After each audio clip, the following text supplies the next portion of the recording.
Welcome to my podcast. Ako po si Marcos. Ang title ng podcast natin ngayon ay How to Handle a Bully. Ano nga ba ang bully sa Tagalog? Sa Tagalog ito ay siga o maton. Ang maton ay tumutukoy sa isang tao na gumagamit ng lakas at kapangyarihan para saktan o sindakin ang iba. Samantala, ang siga naman ay tumutukoy sa isang tao na matapang at naghahari-arian. So, how do you handle a bully? Handling a bully involves staying calm, projecting confidence, and disengaging from the behavior. These are the 10 effective strategies for dealing with a bully. Una, ignore and walk away.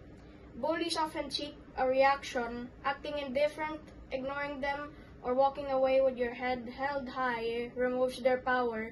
So, dirmahin mo na lang.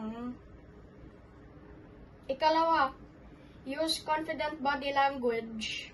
Maintain eye contact, stand tall, and do not show fear or excessive anger, which can make you appear less vulnerable. Ipakita mo na hindi katakot sa kanya. Ikatlo, be assertive and direct.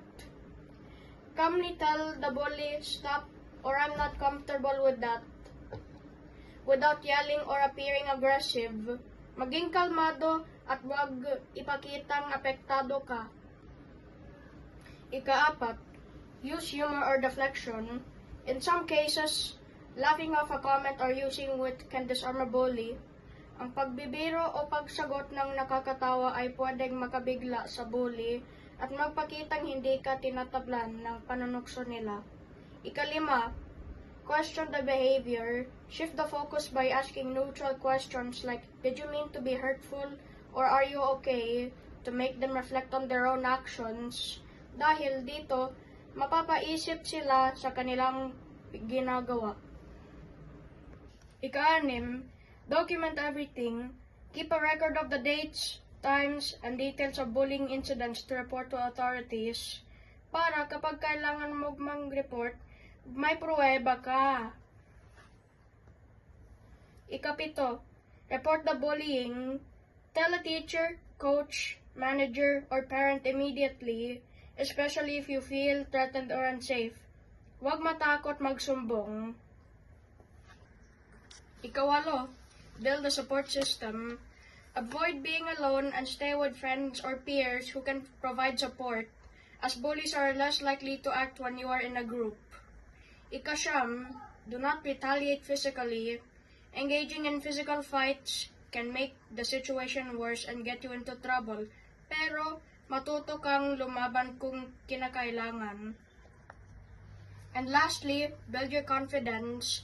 Engage in activities that make you feel good about yourself, like hobbies or sports. Strong self-esteem and a supportive social circle make you a less attractive target. We can meet a bully anytime, anywhere, kaya dapat alam natin kung paano sila haharapin. Para sa karagdagang impormasyon sa Pilipinas, maaari mong tignan ang mga alituntunin ng Department of Education ukol sa Child Protection Policy. Salamat, paalam.